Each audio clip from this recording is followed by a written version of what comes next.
Percentage का election वाला सवाल बहुत ही खास सवाल है, हर किसी से होता नहीं, लेकिन हमें तो बहुत ही आसान तरीके से सवाल को सॉल्व करना है।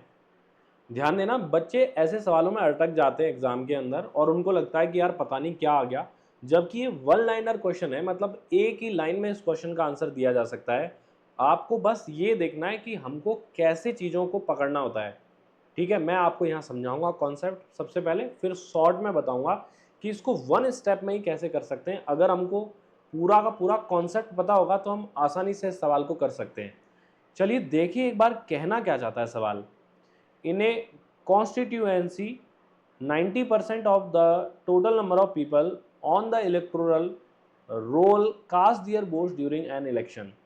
15% of the total votes were declared invalid. Zitesh secured 60% of the valid votes.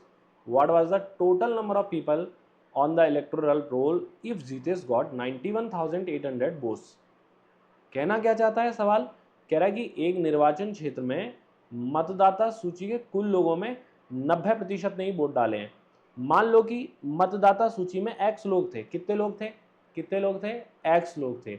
अब 90% ने वोट डाला है तो एक्स का 90% लिखोगे आप तो 90 परसेंटेज की वजह से 100 आएगा। इतने वोट डले हैं और डाले गए वोट, अब डले इतने, डाले गए वोट में 15% हो गए इनवैलिड या अमान्य। अब मुझे बताओ कि 15% डाले गए वोट का 15% अगर इनवैलिड हो जाए तो क्या 85% वैलिड बचेगा? अब देखो एक चीज समझना कि 15% वोट खराब हो जाए तो सही कितने होंगे? 85%, क्योंकि टोटल वोट तो कितनी होनी है? 100 होनी है टोटल। जैसे आपको यूं कहूं कि मैं 50% दूध फैल गया तो 50% बचा होगा।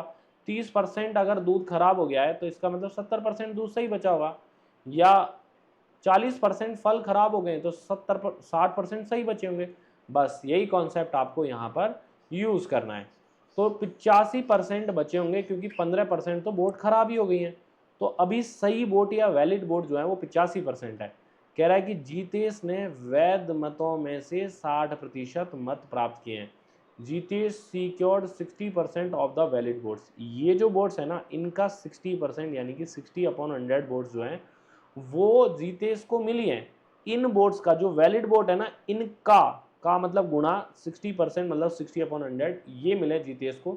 जबकि जीतेश को तो 91,800 रुपीज़ मिला है, रुपीज़ नहीं वोट्स मिले हैं। ये भी आपको सवाल में कहा गया है। तो चलिए अब बस कुछ नहीं करना, आपको कैंसिल आउट करना है। यहाँ देखो आप 2 जीरो से मैं इन 2 जीरो को कैंसिल कर लेता हूँ, ये वाली। और ये देखो आप 9 से कैंसिल करता हूँ मैं इसको 102 टाइम्स। 17 से ये 5 टाइम्स कैंसिल हो रहा है, जबकि 17 से ये 6 टाइम्स कैंसिल हो रहा है, और 6 से ये 6 कैंसिल हो रहा है। यानी कि बेसिक बात ये है कि 5 से इसको 20 बार कैंसिल कर लें तो x की वैल्यू, ये सारा माल उधर जाएगा तो 20 के पीछे 10,000 से मल्टीप्लाई करने पर 20 की पीछे 4 जीरो और आ जाएंगी। तो ऐसा कोई सवाल हो 5 जीरो वाला, सी ऑप्शन, तो वही आपका सवाल का अंतिम आंसर होगा। समझ आ गया? सरल था, कोई दिक्कत नहीं थी। ऐसा और भी सवाल मैं आपको दिखाऊंगा। अभी एक और सवाल आपकी स्क्रीन पर आपको दिख रहा है, चलिए इस टाइम एंड वर्क के सवाल को भी कर लेते हैं। अच्छा, ये सवाल भी ऐसा नहीं है कि बच्चे इसको ठीक तरीके से कैलकुलेट कर पाते हो, इसमें भी बच्चे अटक जाते हैं। चलो एक काम करते हैं कि इस वीडियो में आप इसका आंसर देना और अगली वीडियो में इसका आंसर पाना। ठीक है, कमेंट में मुझे इसका आंसर देना कि क्या इसका आंसर आता है। धन्यवाद।